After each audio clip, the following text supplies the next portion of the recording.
for today's video nga guys, kung nakikita nyo, nakalabas yung aming salaset dahil nga marumi na, kailangan naming linisan. So ayan nga si Juna, sabi niya daw, punasan niya. Like, with water pa yan, oh. Kaway-kaway Juna me. Oh. Ganyan yung Juna na kalinis, parang kalam mo yung nanginginig. Ito naman si Kiki. Oh. Kaya pala guys, nangangat din na kami guys sa mga bagay-bagay pag nagaupo kami dyan. Kasi nga, ayan oh, ang dumi na pala ng ilalim niya, hindi namin napapansin. Okay. Oh, eh. Tapos ayun nga si Jinjen, oh, di ba? Ma-action tong araw na to. Ayun, patawad-tuwad pang naman. Oh, si Jinjen. At ang aming supervisor naman nagtuwad din kanina, ito si Janice. Oh, di ba? Si Mama doon naliligo. Dahil may pupuntahan siyang importanteng mahalaga. So ayan nga guys, oh. Ah, magsimba pala si Mother. Magsisimba daw siya. Para mabawasan daw yung kanyang kasalanan.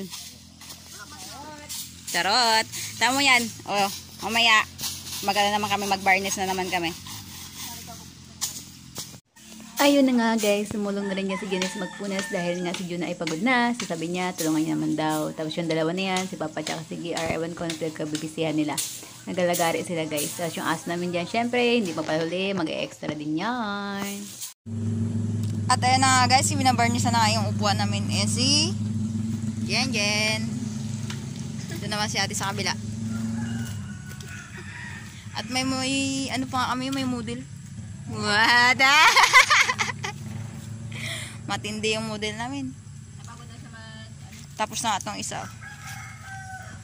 Ayan kaya ate. Napapagod daw sila magpunas. Oh, si isa na yun, hindi pa pantay. Oh. Isa meron, isa wala. Kinulayan.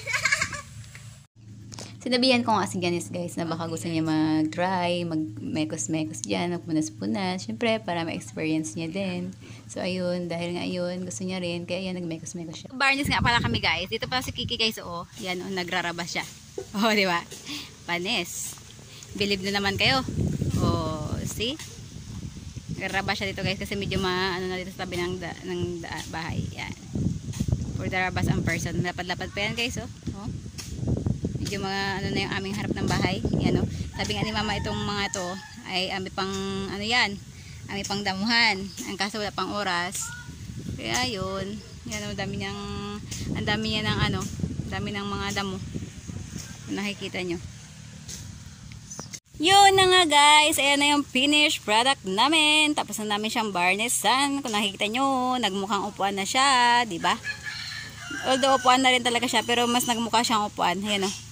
Oh, charan, diba? Oh, taray, tapos na. Oh, see? Oh, sige. Yarn. Oh, at pa yung dalawa busy sa bumba. Ano ginagawa nila? Bye-bye.